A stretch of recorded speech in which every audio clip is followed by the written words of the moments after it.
What's up, everybody? Welcome to Podcast Now Plus. I'm Alex, and in this video, I want to go over some news you guys might have missed dating on August 23rd. This is primarily going to cover August 23rd, starting with Gamescom. Well, Gamescom is going to be the central focus of this video, and I want to try to focus on not just the big things that happened there, but some of the smaller things that maybe touched me, and maybe it's going to, miss the radar of a lot of other people. So, you had big announcements. Dead Island 2 is back. They actually showed it, both in a trailer and in gameplay. It got its release date, and it honestly looks pretty darn good. Gotham Knights was shown, and honestly, in my opinion, the best trailer for that game as well. Villains trailer, and we also got that the release date has been moved up by 4 days. It's releasing on October 21st now instead of previously October 25th. Hogwarts Legacy got a new trailer in which we follow a dark path. We're doing a side quest with Sebastian, a character we see in the state of play, and now we see again, and it's choosing literally the bad option. So you have an option to be made, both good and bad.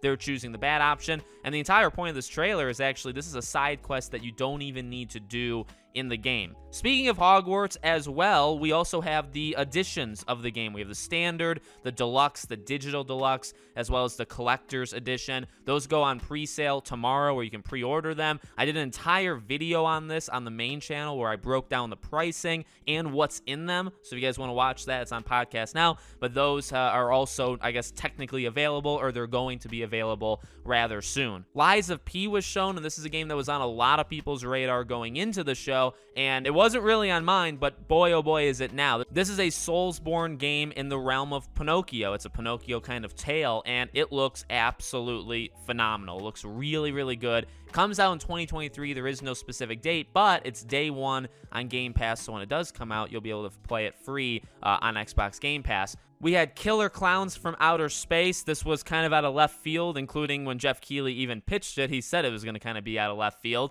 This is the, I believe, 1988 movie, the cult hit movie of the 80s, in which, you're going to play in this game. It's 3 versus 7. So it's a very, we've seen Dead by Daylight. We see like Friday the 13th where it's like 1v8. This is 3v7. So it's a little bit different numbers. And you play as the clowns and you play as survivors who are, I guess, looting like the world. It's going to be a map that I think is like procedurally generate. Like it randomly generates. There's going to be all sorts of different maps based off of that engine. And you're going to be looting and you're going to be doing that while also trying to take down the clowns. So again, in terms of did I expect to see that one coming? No, sir, I did not. But it does look actually pretty okay. And it's from a pretty unknown studio that I don't think most people would know. But it's also being headed by, I believe, one of the leads of Friday the 13th. Or maybe it was the creator of the Friday the 13th game. Not from the studio who made the Friday the 13th game, but just from that one guy. Next up is Sonic Frontiers. So Sonic Frontiers got its trailer and got its official release date. It was leaked before. We knew it was coming on November 8th, and we'll talk about that in a second. But the trailer is out, and honestly, it's a pretty good trailer. It's about as good as one could hope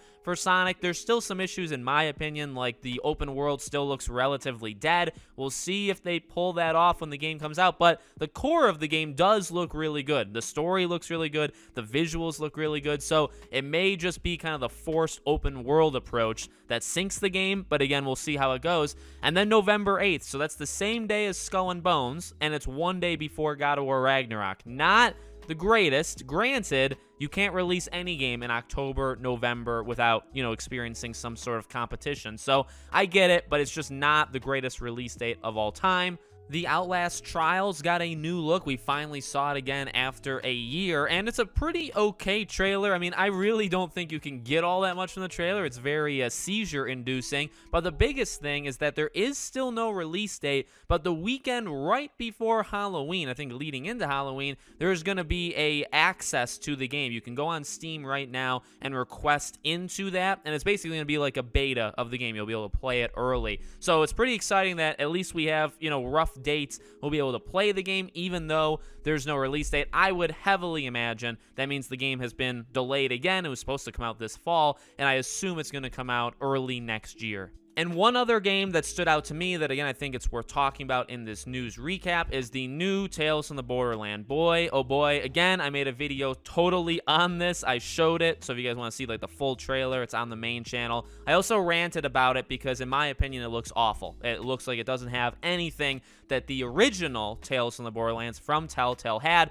But quick, kind of pitch of this game, in case you guys don't know what I'm talking about. Tales from the Borderlands came out way back in 2014 from Telltale Games, was incredible. It's one of the best episodic and one of the best games, in my opinion, ever made. This is new Tales from the Borderlands, made by Gearbox, and it has none of the original characters except for Reese, who's in it for about half a second in the trailer. So it's a brand new cast. It doesn't look good. The writing seems awful. The voice acting seems awful. You can probably tell I'm not a fan. But if you want to give it a shot, watch the trailer kind of unedited and without me talking over it, definitely, go do that. But I am not a fan. But it is definitely something very big that is happening, and that game comes out on October 21st as well. So Gotham Knights and new Tales from the Borderlands comes out the exact same day. And those are the stories that stuck out to me from Gamescom. There's going to be stuff today on August 24th. We'll cover that tomorrow. This is going to be the plan going forward. Let me know your guys' thoughts about any of these news stories, any of these games in the comments below. Make sure you guys are subscribed, bell icon turned on so you guys know when all these videos go up, and I hope to see you all on tomorrow's video.